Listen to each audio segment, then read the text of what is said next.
The other day we fixed diced tomatoes to can, and when I did and slipped the skins on the tomatoes, I saved the skins because I read or heard somewhere that you could make a tomato powder. So I put them on the dehydrator, try to lay them with the slick skin down because they come off a little bit easier, but for the most part they do come off. A few of them I've had to work just a little bit harder to get off. I just actually took a fork and have worked on it. The rest I'll just have to soak off of the actual dehydrator pieces. But if you can gently peel them off, like I said, some of them are stuck a little more than others, but overall you'll get them off, and then just place them in. I found the food processor first, and we'll whir them around and they will become sort of a flake. So I have some here, they're sort of just flaked, and they have a nice strong tomato flavor at that point. I'm going to plug in my food processor. Okay, and let's just go ahead and do a few, and I'll show you the process, then I'll finish them all up.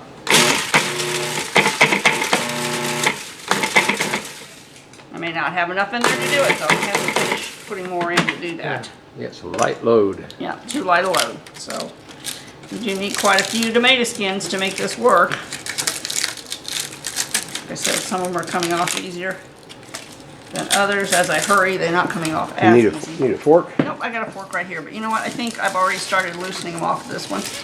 I'll just try to get the ones I have in this particular circle in. I think that might be enough to start. It took quite a few pulses to do this. I did it before.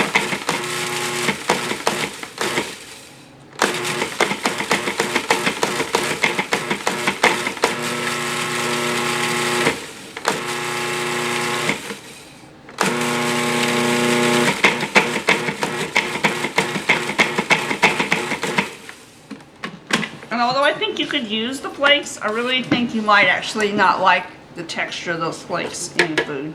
So, I just have it there. I have a little, there's a coffee grinder. You can use it for spices and other things. Move up to that. Yeah, and we'll just put it in that, and that actually does end up powdering them.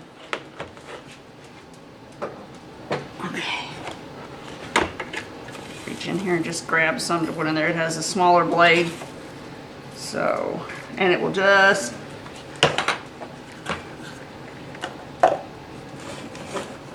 turn it around here so you can see.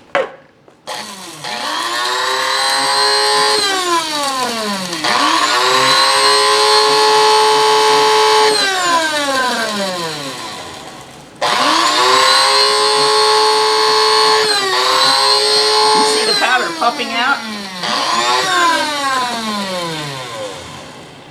Oh, Lifted it too soon. But you can see that it really does start to powder it to enough of a, I'll do it a little bit more in a minute, but it's starting to get fine enough, and the longer you do it, the finer it gets. You can add salt to that and then just put it in a little container that it has a shaker on it, one you've had, you know, for another product you cleaned out. And then you have kind of a tomato seasoning that you can sprinkle on anything, salads, soups, and potatoes. we are dehydrating habanero pepper slices. That'll be another. We'll be doing project. the same thing to them. We'll probably chop them outdoors. Yeah, we're not going to have this. We're not going to chop them indoors. We don't want to aerosol habanero. Yeah, but they were enough when they dried. But you could mix a little bit of that in with this, or just have two separate shakers to use them both as seasoning at the table. It's a nice little powder in here. Yeah, it's good powder. Try to get it sealed up good because it will gather moisture. Yeah, eventually. it'll draw moisture, so you want to keep it in. And if you add salt to it, it will especially draw more moisture. So that's for maybe sure. you don't want so much salt in it right away because you can't keep it as well. But it's a really nice, flavorful addition for seasoning. Okay, well, thank you very much, Susan, and thank you all for coming by and visiting Susan's kitchen. And she's really industrious out here. Anyway, I'm going to go ahead and finish all these trays. Okay, thank you very much, everybody. Bye-bye.